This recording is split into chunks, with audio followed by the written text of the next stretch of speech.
बंधू बाबा अशोक खरात प्रकरणी राष्ट्रवादी अजित पवार गटाच्या नगरसेवकांनी जे आहे उदय सांगळे यांची देखील एसआयटी चौकशी करण्याची मागणी केली आहे. आपल्यासोबत बोलण्यासाठी उदय सांगळे स्वतः आपण त्यांच्याकडनं जाणून घेऊ. भाऊ, तुमची देखील एसआयटीची चौकशीची मागणी अजित पवार गटाच्या नगरसेवकांनी केली. काय आपली प्रतिक्रिया? अतिशय हास्यास्पद आहे. कोकाटे आमदार असताना ह्या तालुक्यामध्ये खरात यांची बंधुगिरी इतक्या वर्ष चालली, हे कोकाटेंच्या आशीर्वादामुळेच चालली. कोकाटेंच्या पहिल्या निवडणुकीचं सारथ्य सुद्धा हे खरातांनीच केलेलं होतं आणि कोकाटे परिवार अनेक आघोरी पूजा करत असतात, हे संपूर्ण तालुक्याला आणि जिल्ह्याला माहिती आहे. खरातांच्या विश्वस्तांची यादी जर बघितली तर कोकाटेंचे सर्व समर्थक ह्या विश्वस्त यादीमध्ये आपल्याला दिसतात.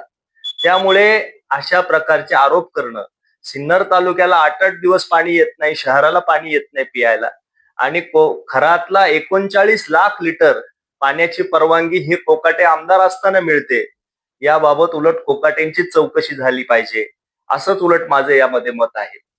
आपल्यासोबत मंत्री दादा भुसे यांच्यावर देखील आरोप करण्यात आले, त्याबद्दल कसं? अतिशय हास्यास्पद आहे. खरातांसोबत अनेक नेत्यांचे त्या ठिकाणी फोटो आहे. राष्ट्रवादीच्या चाकणकरांचा नुकताच राजीनामा आपण झालेला बघितला. त्यामुळं कोणासोबत फोटो आले म्हणून त्याच्यावर आरोप करणं हे अतिशय हास्यास्पद आहे.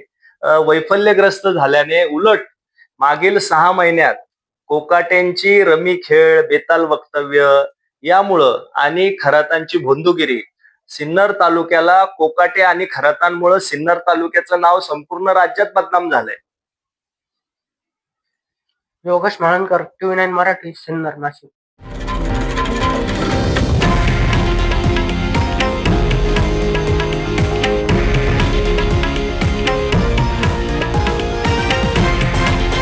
हे आहे देशातील नंबर 1 न्यूज नेटवर्क आणि आपण पाहत आहात TV9 मराठी, एकमेव.